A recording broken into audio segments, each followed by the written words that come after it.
Olá! Nesta e na próxima edição do Persona, nós vamos mostrar alguns momentos marcantes das entrevistas que fizemos ao longo do ano. Foram muitos, né, Cris? Muitos. E é sempre bom rever, porque são revelações e reflexões de artistas que fazem parte da cultura do nosso país. E já vamos começar com uma cantora que está no melhor momento da sua carreira, aos gloriosos 87 anos de idade. Alaide Costa, que recentemente esteve no Carnegie Hall, em Nova York, comemorando os 60 anos do histórico show que apresentou a bossa nova aos Estados Unidos e ao mundo. E no trecho que selecionamos, a Laide nos conta que no início da sua carreira estava cantando num dancing, uma casa noturna do Rio de Janeiro, quando tem o seu primeiro contato com a bossa nova. Vamos ver?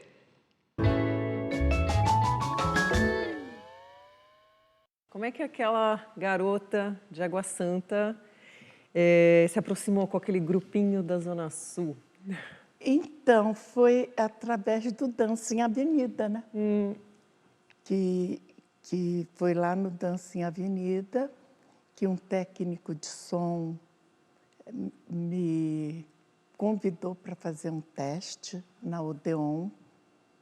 E ele falou assim, ó, não posso prometer nada, mas eu vou tentar fazer um teste com você, porque o diretor lá gosta de gente que canta assim, diferente. E eu fiz o teste e fui aceita. E quando eu estava, na época dos 78 rotações, quando eu estava gravando o segundo 78 rotações, o João Gilberto estava no estúdio. Mas eu não vi o João. Ele estava lá, talvez na técnica, não sei. E falou para Luiz, olha, essa moça tem tudo a ver com uma música que tem uns meninos fazendo, que dizem que as reuniões eram na casa da Nara. Tinham, sim, reuniões na casa dela, mas a primeira que eu fui foi na casa do pianista Bené Nunes. Aí o Aloysio ligou, eu fui. Quando cheguei lá, perguntei, o João Gilberto está aí? Já chegou? Aí um olha para o outro, dá uma risadinha, o outro olha. Eu não entendi nada, né? E que ele era tido como o rei do cano, né? Como diz a gíria, né? E que nada, que João... Eu fui conhecer João bem depois, né? Bom, e é claro que você conviveu também com o nosso grande poeta Vinícius de Moraes. E ele te estimulou, te incentivou a estudar piano. E, aliás, tem uma história muito boa sobre o Vinícius, o piano e você. Queria que você contasse. Então, essa história do piano é que eu primeiro conheci a garotada da Bossa Nova, né? Oscar Castro Neves, que era o meu favorito. Uns 2 anos depois que eu vim conhecer o Vinícius, que ele falou para o Baden, Baden, eu ouvi uma moça na Rádio Nacional, eu gostaria de conhecer essa moça. E aí o Baden falou, é minha amiga e tal, e me levou na casa do Vinícius. E daí eu comecei a frequentar a casa do Vinícius e tinha lá um belo piano. E eu sentava lá e ficava... Não sabia nada de nada do piano, mas conseguia tirar uns acordes e vinha uma melodia na minha cabeça, eu solfejava e ele ia gravando, olha só. E daí ele falou assim, você tem que estudar com Moacir Santos. Aí eu falei assim, é? Mas eu não ganhava nada de dinheiro, né? Nada, nada.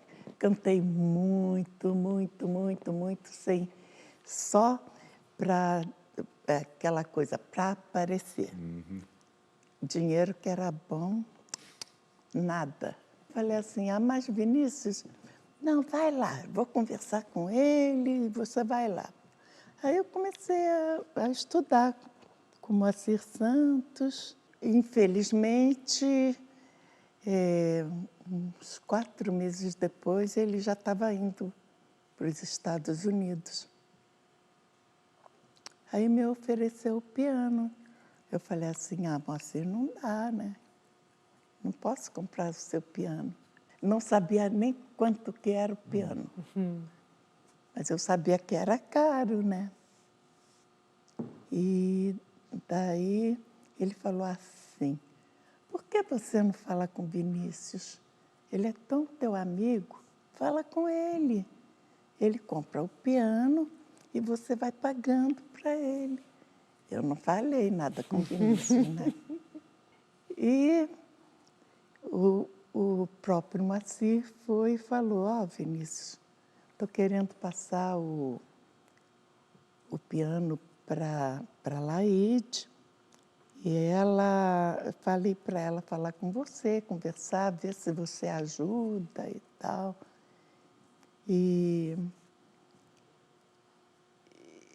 Mas ela está sem jeito de falar com você.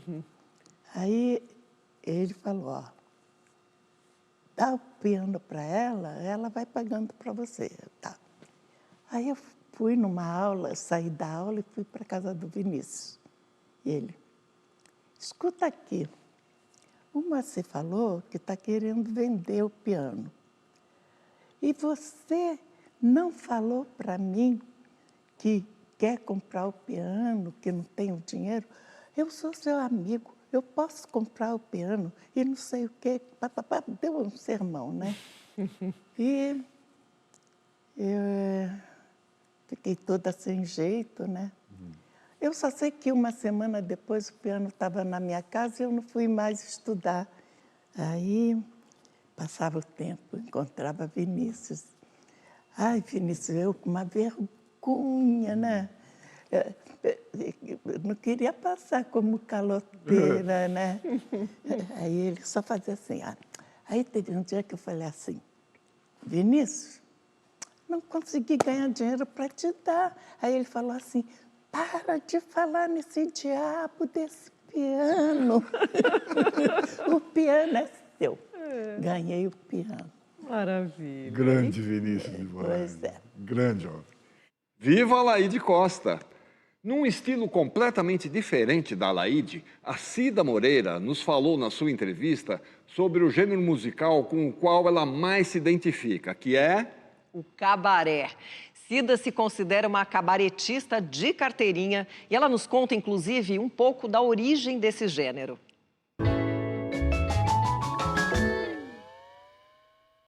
Você é uma artista que transita por vários gêneros, mas há um em especial em que você é sempre muito citada por todas as pessoas, que é o cabaré. Então, para começar, 2 perguntinhas muito simples. Para quem não sabe direito, tem uma ideia errada, incorreta, o que é um cabaré? E a segunda pergunta é, o que é um cabaré para você? Tá, então, o meu trabalho com a estética musical do cabaré, ela vem diretamente do teatro brechtiano, que é uma coisa que eu comecei a estudar e a fazer desde a universidade, né? Então, o meu cabaré é um cabaré de formato e de estética mais alemã, porque no Brasil o cabaré tem um outro caráter, né? Principalmente no Rio de Janeiro, aonde se chamavam os cabarés, que eram casas de prostituição, ou enfim, a Ópera do Malandro fez exatamente essa transição entre o Teatro do Brecht e o Rio de Janeiro, a Lapa, né? Então, é muito diferente. O teatro alemão, ele estabeleceu uma estética poética, mas basicamente também política, né, e inovadora. Mas o cabaré alemão não nasceu na Alemanha, nasceu na França no final do século anterior. O primeiro cabaré foi em Paris. E aí depois quando veio 1900, antes da Primeira Guerra um pouco, até o começo da Primeira Guerra, começaram a aparecer, houve a grande revolução cultural no mundo, que veio a Revolução Industrial, a psicanálise e tudo. começaram a filosofia, começaram a aparecer a música contemporânea daqueles grandes compositores alemães, franceses, belgas e tal.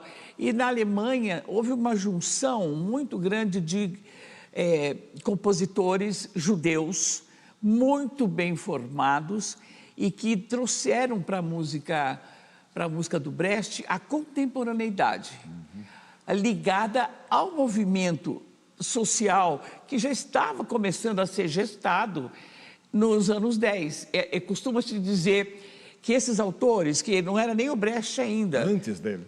Era o Friedrich, era o Spoliansky, eram outros, né? Eles faziam a música entre guerras.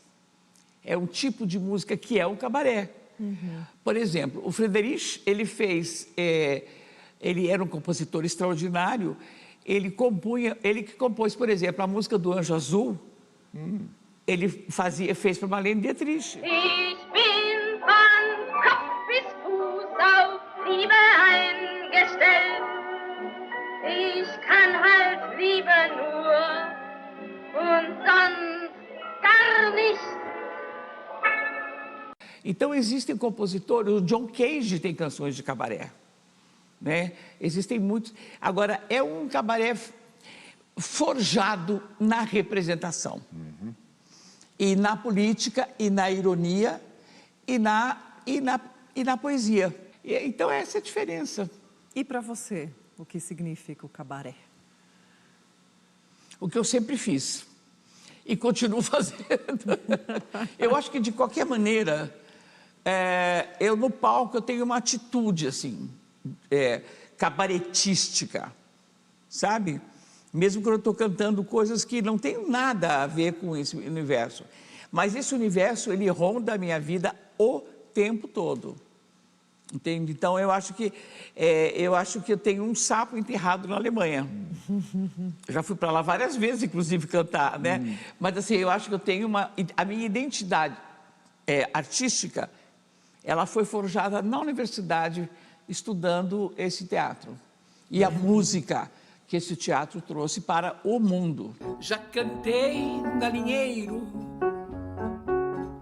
cantei numa procissão,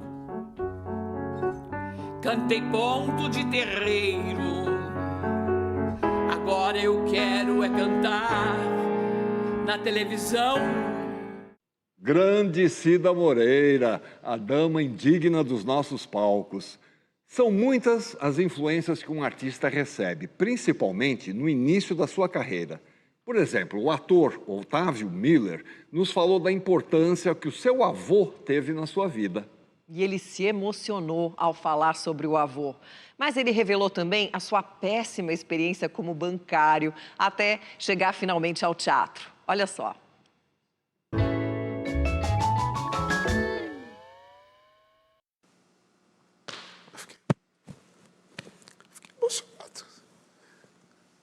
Fiquei emocionado, desculpa.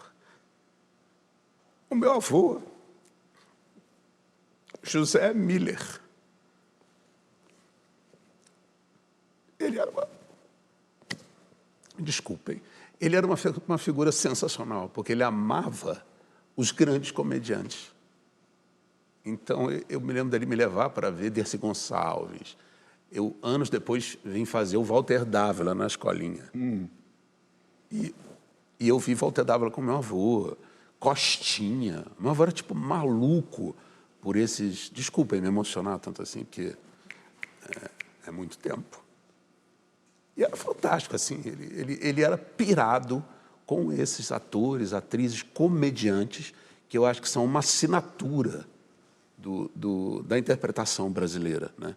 Eu acho que é um tipo de interpretação que é bem a cara do Brasil. E meu avô era um amante desesperado desses grandes comediantes, tipo Costinha, tipo Walter Dávila, tipo Oscarito, Anquito e tantos outros assim. Grande Otelo. Nossa. Grande Otelo, eu sou pirado com Grande Otelo. A gente não imagina você, Otávio, longe da atuação. Mas, na verdade, é que esse ator aqui presente, diante de nós, investiu na ideia de ser goleiro de futebol. Sim. Eu era O goleiro. que deu esse projeto? Não sei se eu era bom goleiro, talvez eu não fosse. Eu gostava de futebol, né? Futebol é uma coisa que a gente joga futebol. E futebol é legal também. Essa coisa da experiência do coletivo é muito bacana, né? E eu me lembro nitidamente, num dado momento, que eu falei assim, ou vou fazer teatro, ou vou jogar futebol. Fui fazer teatro. Quer dizer, já estava na tua cabeça essa ideia Já, de eu teatro? fazia cursos. Eu fazia um curso que era paralelo ao tablado, com a Martha Rosman, que era uma atriz que trabalhava muito no tablado, com Maria Clara Machado. Ela era uma atriz amadora, mãe da minha madrinha, minha tia. E lá eu comecei, porque minha mãe teve a sacada, que foi a primeira pessoa que teve a sacada. Falei, cara, esse cara é muito filho desencapado. Esse cara não dá certo em porcaria nenhuma, faz palhaçada na aula, tanto que os professores... Eu era expulso das escolas, as notas eram tão péssimas, isso que nós falamos, das notas, da dislexia, mas geralmente o diretor, o professor fala, pô, mas ele é divertidão, ele é mó barato. Aí eu não sei, alguma coisa foi linkando na minha mãe que ela achou que essa tia podia me salvar no teatro. De fato, o teatro foi me salvando. Quer dizer, sua mãe percebeu logo de cara que engenheiro Eu acho e que a minha advogado... mãe foi a primeira a perceber. Foi a primeira. Ela sacou que engenheiro e advogado você nunca ia... Minha família de advogados, ela sacava bem que ali não ia rolar, ia ser uma desgraça. Mas teve a versão Otávio Miller bancário também, Teve. Como é teve. que lembranças você tem aí dessa Meu fase? amor, eu sempre quis trabalhar, eu sempre quis ser independente, eu acredito no trabalho. Seja qual for, acho que todo trabalho é absolutamente digno, eu nem acho que a gente ator é uma coisa diferente, bababá, somos especiais. Não, a gente está aí na batalha, no trabalho. E eu fui escriturário B. Péssimo. Péssimo. Porque eu não tinha computador, eu contava documento. O documento do caixa, terminava de pagar lá a luz, o gás, não sei o quê, ele dava os documentos para mim, eu levava 10 horas para contar 35 documentos, porque eu me perdia no 18, entendeu? Disléxico. Eu não fui bem sucedido. Eu passei uns 10 meses e fui chutado. Foi chutado. Mas eu já era da CAL, da Casa de Artes Laranjeiras, então. da Escola de Teatro. Vamos entrar nesse assunto aí, na CAL. Na CAL. Você foi conduzido para a CAL? A Martha Rosman te levou para lá? Como é que foi esse negócio? Não. Da Martha Rosman, era um curso de uma vez por semana, coisa e tal, era ainda uma coisa bem leve assim. De lá, a turma de alunos, que era, vou lembrar deles, Bianca Baiton, Berna Cepas, que é o músico, o Zé Alvarenga, diretor, a Luiz de Abreu, ator, nós éramos dessa turma. Nós fomos para uma outra turma também de professores que davam aulas paralelo ali ao tablado, que era um cara que era do tablado, que era ótimo, Milton Dobbin. Ali eu comecei a sentir mais, dali a pouco eu fui fazer um infantil, e aí eu fui fazer a prova para a CAL, para entrar na CAL. Eu fui percebendo na CAL que, de fato, eu queria ser ator. Eu sabia que eu queria trabalhar naquela área, entendeu? Mas eu queria... Na CAL eu entendi o ator. Antes eu já tinha entendido, quando eu vi parentes que tinham essa coisa com artista. Minha tia foi casada com Edu Lobo, Wanda Sá. E eu olhava e falava, pô, quero ser aquele negócio ali. Aquilo ali é bacana. Meu pai, quando foi produtor de cinema, ele levava pessoas para almoçar na minha casa. Ele levou Anselmo Duarte, o Rui Guerra e o Luiz Carlos Barreto, com quem eu trabalhei há pouco tempo. E eu ficava ouvindo as histórias dele. São as minhas escolas, minhas enciclopédias, minhas faculdades. São essas pessoas, entendeu? E primeiras grandes referências. Primeiras grandes assim, referências. Né? Família muito grande, então tinha muito advogado, mas tinha esses fios desencapados, artistas maravilhosos. Pois é, foi assim que tudo começou. Agora temos um rápido intervalo, o Persona volta já.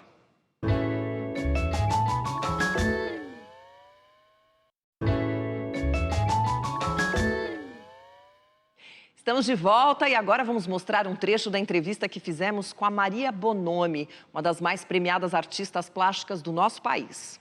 Maria é gravadora, escultora, pintora, muralista e neta de um italiano que deixou a sua marca na cidade de São Paulo. A gente começa falando sobre essa personalidade e, em seguida, Maria nos conta a sua história com ele. Vamos ver.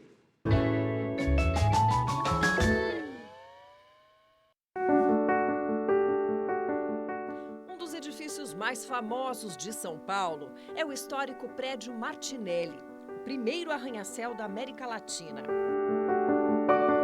Com seus 106 metros de altura, ele foi construído no começo do século passado por Giuseppe Martinelli, avô de Maria Bonomi, um italiano que chegou ao nosso país com o sonho de se dedicar à construção civil. Martinelli foi um dos homens mais ricos do Brasil. Fundou, inclusive, uma empresa de navegação que chegou a ter uma frota de 22 navios mercantes. Os 30 andares do prédio Martinelli causavam pânico nos paulistanos nos anos 20 e muitos duvidavam que ele pudesse ficar de pé.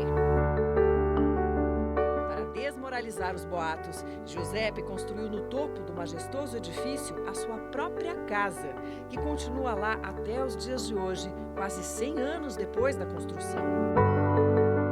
Maria Bonomi morou com esse avô até os 11 anos de idade, quando ele morreu. Mas, como ele, Maria construiu sua carreira artística sobre os sólidos alicerces dos seus sonhos de juventude.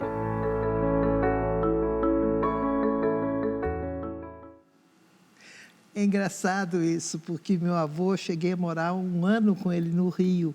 Meu pai veio para São Paulo com minha mãe e meu irmão. E eu fiquei no Rio com ele, encantada, assim, fiquei morando até ele morrer.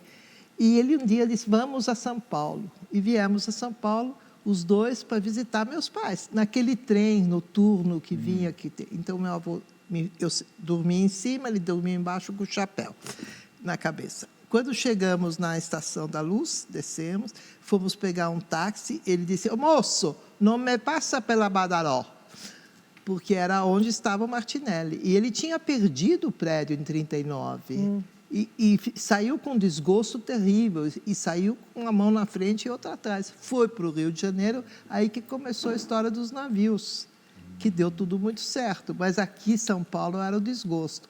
Foi a última vez que ele veio a São Paulo, ele veio comigo e voltamos para o Rio, fiquei com ele até que ele morreu. Ele era impressionante, porque, no fundo, ele que era um grande desenhista, ele é um mestre de obras, praticamente, e não tinha estudado. Mas ele via um buraco na parede assim, ele pegava uma pedra, ficava batendo na pedra, esculpindo a pedra, entrava certa no buraco, a uns 3 metros de distância. Então, isso, para mim, era um fascínio total. Agora, além dessa convivência com ele, assim, você também convivia com os artesãos italianos, né, que trabalhavam para ele. Que trabalhavam com ele, lá no Morro da Viúva, E aí, essa convivência, de alguma forma, definiu o teu futuro como artista plástica? Eu acho que eram artesãos, eram pessoas que sabiam fazer com as mãos coisas milagrosas. Eu fiquei lá morando com ele, até ele morrer justamente, com todas essas pessoas que habitavam com ele e que estavam sempre construindo. Eles estavam fazendo uma pequena igreja também, que está lá até hoje, no Morro da Viúva. E me permitiram que eu trabalhasse na pomba, que era o Espírito Santo, que ficasse lá na porta. Coisa que eu fiz, meio escondido. Mas era um convívio, assim, altamente nutritivo, era um sonho, né? Era uma coisa maravilhosa, esse convívio. E essas pessoas depois se espalharam, alguns estão em Campinas, outros foram... Mas eles trabalharam fisicamente em todas as obras que o meu avô tinha feito. E por falar nesse período, a minha mãe, por exemplo, recentemente, até foi... Bom, ela morreu já há muitos anos, mas quando chamaram ela à Globo para depor sobre o pai, o prédio, ela não queria saber do prédio. Aquela loucura do papai, que perdeu tudo, eu não quero nem saber. Nunca ela quis dar uma entrevista ou falar sobre o que o pai tinha feito. Deixou essa incumbência para mim. Maria Bonomi, é bom lembrar, fez trabalhos marcantes também como cenógrafa e figurinista, principalmente em parceria com o diretor teatral Antunes Filho. E já que você mencionou o teatro, temos agora um trecho da entrevista do Heriberto Leão, um ator apaixonado pelos temas ligados à ficção científica. Nós mostramos um quadro para ele sobre esse assunto e, em seguida, ele fez um saboroso comentário.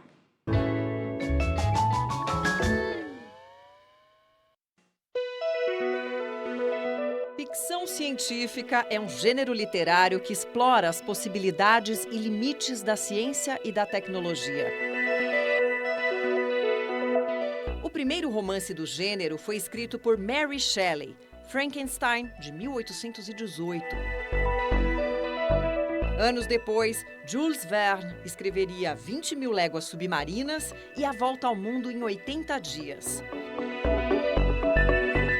E em meados do século XX, Isaac Asimov nos traria sua visão do futuro com Eu, Robô, só para citar alguns clássicos do gênero. O advento do cinema nos traria uma impressão mais realista do futuro e o gênero se popularizou. Viagens submarinas ou espaciais, robôs ou inteligência artificial nasceram na mente criativa de artistas e escritores e se tornariam realidade. Heriberto Leão, na sua peça O Astronauta, nos traz o relato de uma viagem interior sobre a existência humana e a relatividade do tempo. Peça escolhida especialmente pelo ator, que é apaixonado por ficção científica desde a juventude.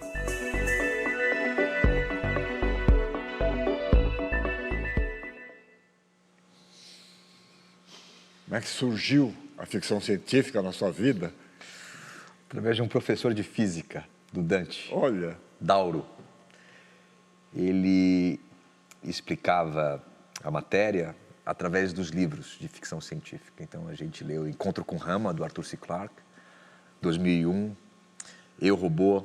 E ali eu entendi por que eu era apaixonado por Guerra nas Estrelas, por que eu era apaixonado por Duna, porque eu comecei a compreender as leis por trás daqueles filmes. Então, eu sempre gostei, mas era entretenimento. Quando eu falei, não, eles estão falando coisas aqui que são reais e verdadeiras e possíveis.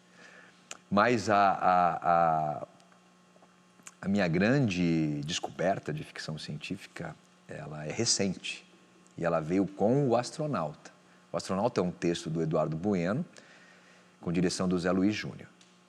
E a gente ia estrear antes da pandemia, mas a gente não conseguiu, porque veio a pandemia. E a gente fez online, o texto original. E eu fiquei isolado na Serra Fluminense, em Itaipava, e entrei em contato com toda a minha paixão pela natureza, que eu fiquei lá na horta, tocando a terra, e a contracultura, com meu violão, tocando as minhas músicas, enfim, a gente tinha um tempo de sobra naquele momento, e fazendo pílulas da peça.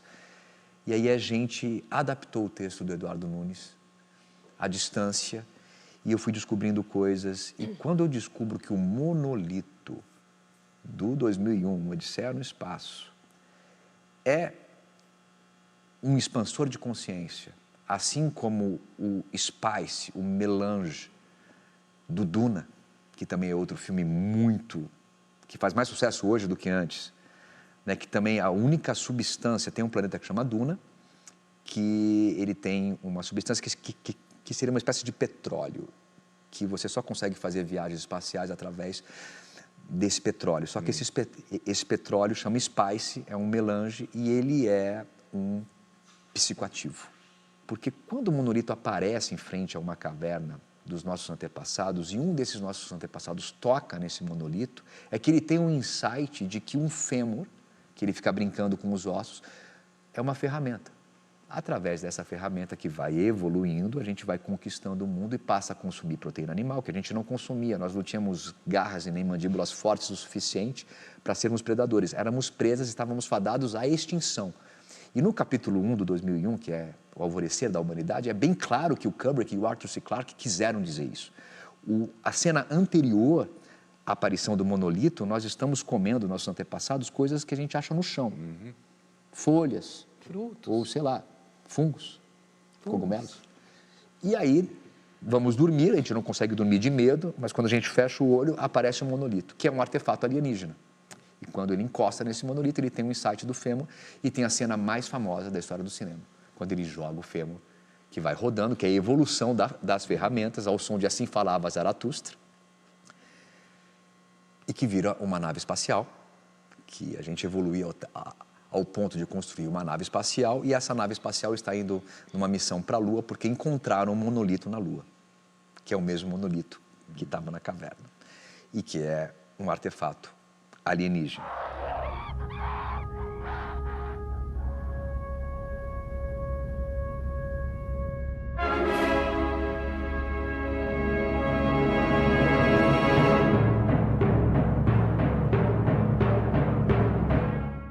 Muito bom ouvir o Heriberto discorrer sobre a ficção científica, porque ele deixa evidente o quanto os filmes e a literatura desse gênero retratam a evolução dos seres humanos nesse nosso planeta. Bacana, né? E o que vamos ter agora? Vamos ter a Patrícia Travassos falando de um outro planetinha muito especial que ela habitou na juventude, que era o planeta Ipanema, com as chamadas Dunas da Gal. Patrícia praticamente iniciou-se nas artes nesse lugar exuberante e se tornou muito mais do que atriz. Olha só.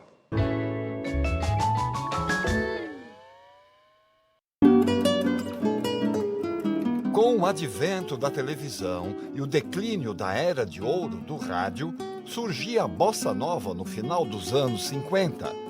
Logo depois viria a MPB de letras engajadas e ainda a Tropicália, miscigenando sons e culturas numa nova onda do modernismo. Alguns anos mais tarde, o rock ganharia sua cara mais brasileira. Em plena época do regime autoritário, surgiu no Rio de Janeiro um pedaço de praia onde predominavam a liberdade e a ousadia. O Pier de Ipanema, também conhecido como Dunas da Gal, praia preferida da eterna Gal Costa. O local era o chamado escritório de todo jovem artista descolado. Na areia não faltavam o violão e o surf.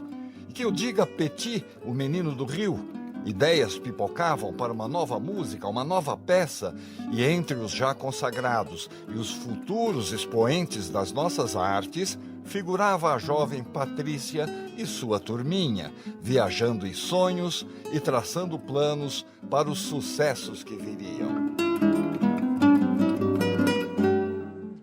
Patrícia, fala um pouco das Dunas da Gal para a gente morrer de inveja aqui, né? Cara, me lembro tão bem disso. Ela vinha com a namorada dela, acho que era a Vilma, eu acho, com aquelas faixas de que índio carrega cesta, sabe? Assim, linda, linda. Ela devia ter, sei lá, 20 alguma coisa de anos, né? Sei lá, 30. E linda, com um macacão oversize, assim, enorme. Eram duas mulheres lindas na praia, muito lindas. E o pier, esse ambiente? O pier foi assim, foram construir um pier para o emissário de esgoto do não sei o quê, e aí, quando eles construíram o pier, as ondas do mar ali ficaram ideais para o surf, mexeu em alguma coisa no fundo, sei lá. Então, o surf, que era no arpoador, foi para o pier, e é onde iam os surfistas iam o resto, entendeu? Porque eles eram lindos, a gente ficava lá, e ficou aquelas dunas, assim, e aí todo mundo começou a ir à praia lá. E aí virou um reduto, assim, a gente se conheceu, eu conheci o Evandro no pier, por exemplo. O Petit, eu namorei o Petit, aí o menino do Rio, antes dele ser menino do Rio, né? Então, era um ponto de encontro. As pessoas não entendem direito o que significa a praia. Praia, nessa época, não era ir para a praia, tomar sol, deitar e ficar bonzando. Ficava todo mundo em pé, como se fosse uma festa. Era, na verdade, um encontro, uma coisa social. E ali você conhecia pessoas, ali você começava a trabalhar com não sei quem, ali você divulgava sua peça, ali você vendia seu livro, ali você arranjava alguém para tocar guitarra na tua banda. Era, assim, um encontro diário, num lugar lindo, com todo mundo seminu, né? Porque todo mundo de calcinha e sutiã, ou só de não sei o quê, todo mundo seminu, e todo mundo se conhecia ali. Era uma coisa tão espontânea e verdadeira, e não tinha... Não me lembro, assim, de muita droga, não. Todo mundo tomava maconha, mas não era baseado nisso, sabe? Era um lugar que a gente ia como se você estivesse indo para uma festa, uma reunião, que você vai encontrar pessoas que ali você vai... Não tinha celular, né, gente? O mundo era totalmente diferente. Ou você encontrava com as pessoas ou não acontecia. Então, ali você sabia o que era a peça que era legal, qual era a festa que ia ter, qual era a exposição de não sei quem, que não sei quem estava fazendo não sei o quê, que alguém estava precisando de uma cantora. Tudo acontecia na praia. Então, tinha um significado, assim, social muito importante, sabe? Eram as redes sociais da época. Era, exatamente. Agora, uma faceta sua que talvez o grande público não conheça tanto é o de compositora, né? Você fez letras aí para Blitz, para o Sempre Livre, Rádio Táxi, Roupa Nova. Mas foi... Eu fiz para Roupa Nova. Você sabe que eu nem sei. Eu não sei. Você começa a cantar uma letra minha, eu paro no meio, porque eu não sei, eu esqueci. Na época, como eu comecei a trabalhar com a Blitz, e eu ficava sempre no estúdio, essa coisa das letras, e a gente já tinha feito algumas letras antes da Blitz estourar. Quando a gente vinha para São Paulo e ficava no apartamento, todo mundo no apartamento, a gente ia dormir 4 horas da manhã, ficava tocando violão, e aí ficava todo mundo compondo. Então, eram letras músicas com 7 autores, sabe? Mas depois eu fiquei ali no estúdio, essa coisa de começar a fazer letra foi meio também orgânico, assim. Patrícia, quem será que enviou umas palavras sobre um grande sucesso composto por você? Só estudei em escola experimental. Meu pai era surfista profissional. Gente, Patrícia Travassos, querida, parabéns. Então, eu conheci Patrícia em 83. Eu estava recém-chegada da França. Não sabia o que eu queria fazer da minha vida. E caí meio de paraquedas num movimento de efervescência no Rio de Janeiro, de circo voador, as Dúlio trouxe o trombone, Blitz. E tive a sorte de ter Patrícia perto e gravar essa canção maravilhosa dela e do Ruban, chamada Eu Sofri. É uma canção que até hoje as pessoas têm maior carinho, porque ela reflete bem aquele momento de abertura, de descompressão, com aquela irreverência, aquela linguagem que era bem típica da época. E Patrícia é isso, né, gente? Múltiplos talentos, escreve, sapateia, cozinha, dança, enfim. A gente vai estar sempre casada, porque todo mundo lembra, quando lembra de mim, lembra do Sofri e lembra da Patrícia. Muito obrigada, querida. Um grande beijo. Eu sofri, sempre fui, sofri demais. Eu sofri, sempre fui, sofri demais. Ai, que demais! Demais, né? Doce. Demais! Adorei. Gente, é maravilhoso ver essas coisas, sabe? É um presente maravilhoso. Que delícia Muito mesmo, legal. né? Muito bem, intervalo agora, mas no terceiro bloco temos mais alguns momentos bacanas das entrevistas feitas este ano no Persona. Voltamos já.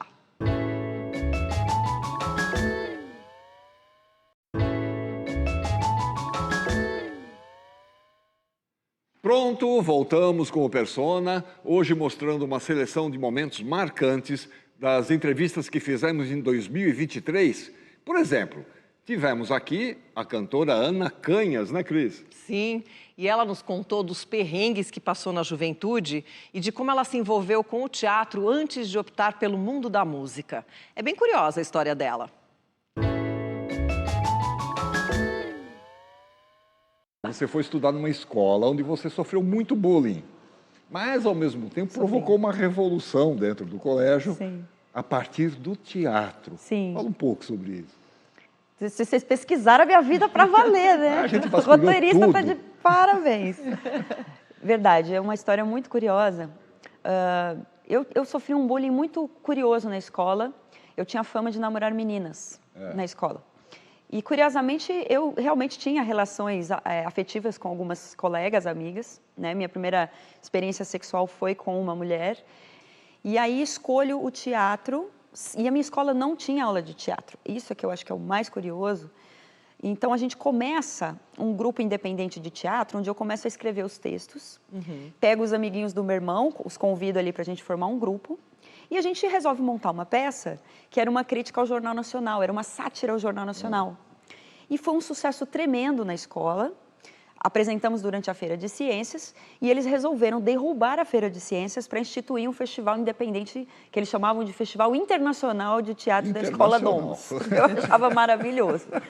E aí, no ano seguinte, apareceram tipo 10 grupos de teatro independentes, fazendo seus textos, crianças diversas, e foi uma revolução. Eles acabaram com a Feira de Ciências e colocaram esse festival de teatro. Inclusive, você resolveu sair de casa muito cedo, né? Sim. Mas essa ânsia aí por independência tinha motivos bem relevantes para você, não?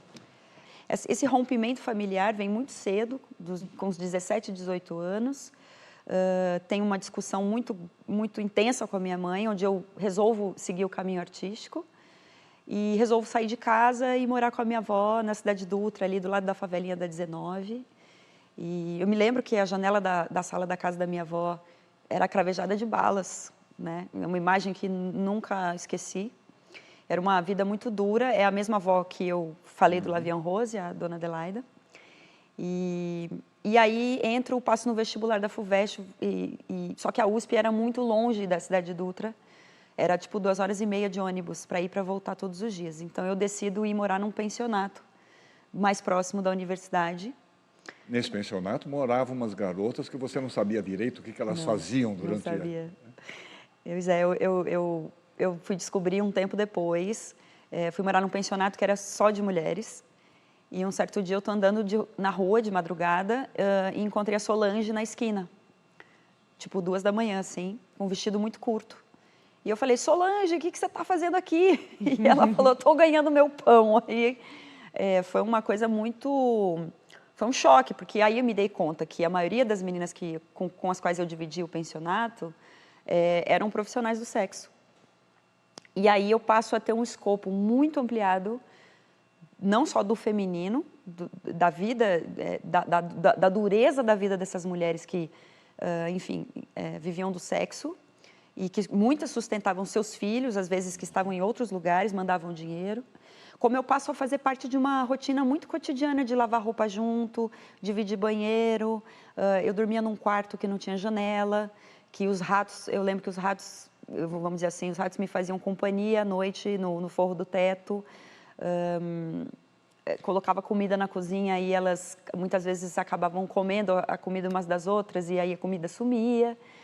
Então eu fui ter um espectro da vida real, né, porque eu vinha de uma classe média baixa, para uma realidade muito mais dura, assim. E foi um período muito difícil da sua vida, né? Meio sem rumo, grana zero. O que é que você fazia para sobreviver? Amiga, grana -3, assim. Eu não tinha, cara, eu não tinha dinheiro, assim, para comer, não tinha dinheiro...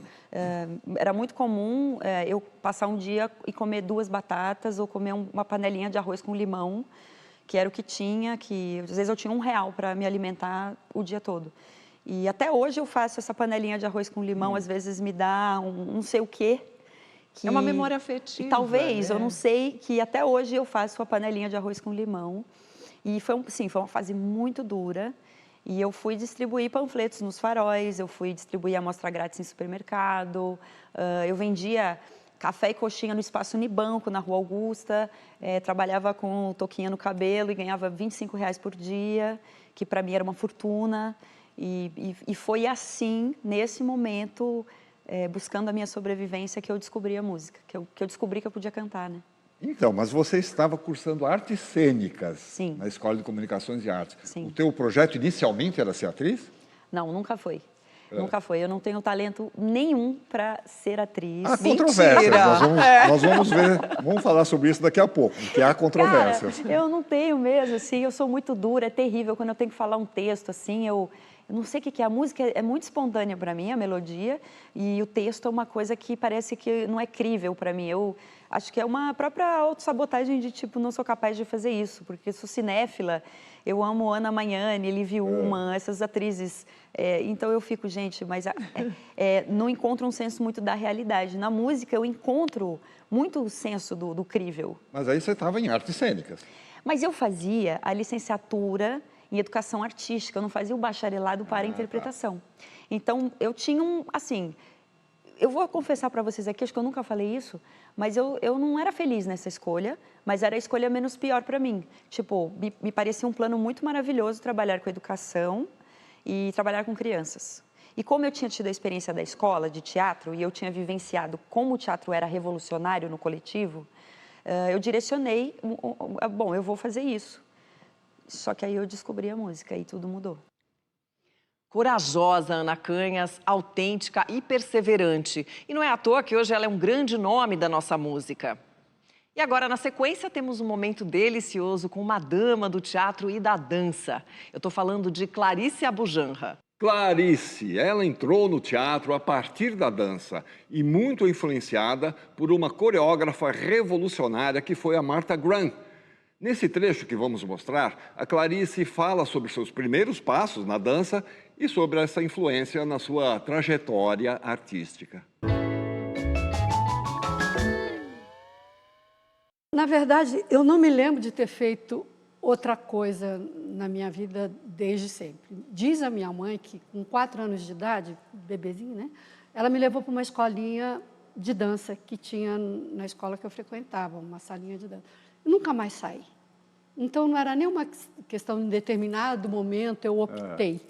Entrei e nunca mais saí. Então, foi... E a pessoa que mais me incentivou a buscar novos horizontes, mesmo dentro da dança, foi o Sr. Abu. Então, foi... Desde o começo mesmo. Desde o começo mesmo. E mais tarde você foi estudar em Nova York, na escola da dançarina e coreógrafa Martha Graham. Isso. Então a gente preparou um quadro sobre ela para a gente entender um pouco, né, dos princípios aí dessa dama da dança revolucionária. Essa mudou minha vida. Então vamos. Essa eu me animei a ser atriz por conta dela. Por conta dela, né? Então olha só. No final do século XIX, nascia na Pensilvânia, Estados Unidos, a dançarina e coreógrafa Martha Graham. Filha de um médico especialista em disfunções neurológicas, que elaborava seus diagnósticos observando os movimentos e expressões físicas dos seus pacientes. O interesse da menina pela capacidade do corpo expressar sentimentos foi a inspiração que a levou, na adolescência, a se apaixonar pela dança. Considerada um dos maiores nomes da dança contemporânea, Martha Graham imprimia em suas coreografias a alma das suas personagens. Em contraponto às outras vertentes da dança, que privilegiavam a estética dos movimentos inspirados na natureza. Sua dança, na verdade, refletia uma revolução artística e é frequentemente comparada às obras de Picasso nas artes plásticas e Stravinsky na música. Por isso, é considerada a mãe da dança moderna.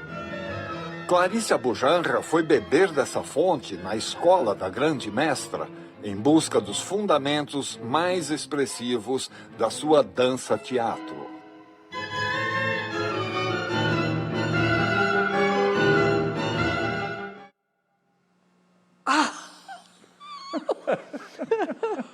Quero matar vocês.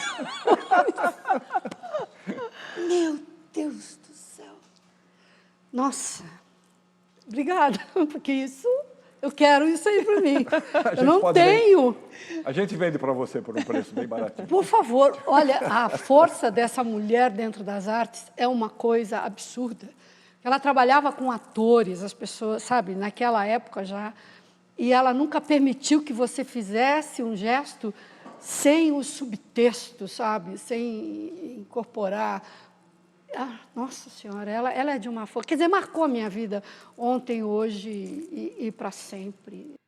Clarice é uma artista muito respeitada e admirada tanto pelos seus colegas do teatro, como pelos da dança e pelo público, claro. Da mesma forma que a Jeanne Duboc é admirada e respeitada pelos seus dotes de cantora e pela sua autenticidade. Exatamente. E nós destacamos um trecho em que o Toquinho ressalta essa admiração. Em seguida, ela nos fala como foi que começou a relação dela com o famoso saxofonista Gerry Mulligan, que acabou resultando num disco dos dois.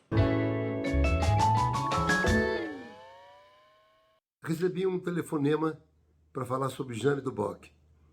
Falar sobre Jeanne Duboc é fácil, principalmente para quem já trabalhou com ela, como é meu caso. Trabalhamos 2 anos juntos. Quem me apresentou Jeanne foi o maestro César Camargo Mariano. E logo que a conheci, eu fiquei encantado com a sua musicalidade.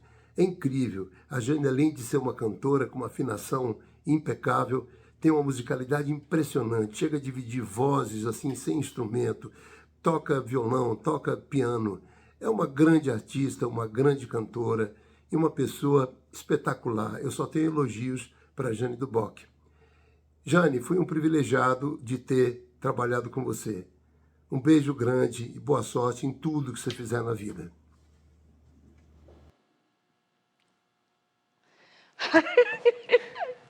Aí tocou demais, porque Toquinho é um grande amigo meu, né?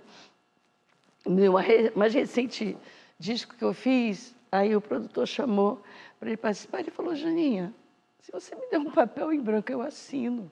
Eu vou para a China com você. Esse é o Toquinho, generoso, pessoa linda, sempre cuidou de todo mundo, dos músicos que não tinham mais condição de trabalhar. Ele, eu vou dizer mesmo, ele sustentava, entendeu? As pessoas não conhecem esse lado dele, de cuidar do irmão, cuidar da mãe. O maior respeito comigo. As pessoas, você namorou com o Toquinho? Não, nunca namorei Toquinho. Ele é meu irmão, meu amigo querido, sabe? Sempre respeitoso. A gente viajava a Itália inteira, o Chile, a gente viajava a Argentina, o Brasil inteiro, e sempre bem-humorado. A gente brincava, jogava baralho, brincava de... Aí, ó, se perder, vai ter que dançar no trem até lá. Ele dançava, ele dançava. Muito alegre, uma gracinha, uma pessoa incrível. Eu amo o Toquinho. Ai, que lindo, eu adoro ele, eu adoro todos, mas como eu convivi mais com o Toco, e aprendi muito, não só na música com ele, mas também como conviver com as pessoas. O meu filho ficava na fila para receber os fãs dele. Mais 2, mais 3, meu filho era pequeno. Gente. E ele disse assim, olha, eu acho que eu vou ter um filho. Ele ficou empolgado, sabe? E aí, hoje em dia, meu filho, quando faz show, o Jay, fica aquela fila enorme, digo, olha aí, você aprendeu com o Toquinho a receber as pessoas. Porque tem cantor que não recebe, né? Vai embora, não tira uma foto, não é? Então, ele foi um ensinamento, não só para mim, foi um ensinamento também para o meu filho. Que lindo. Que lindo.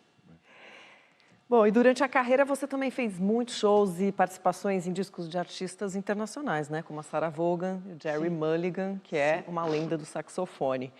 Com o Jerry, você compôs e gravou um disco inteiro de jazz. Sim. Como é que foi que rolou essa parceria?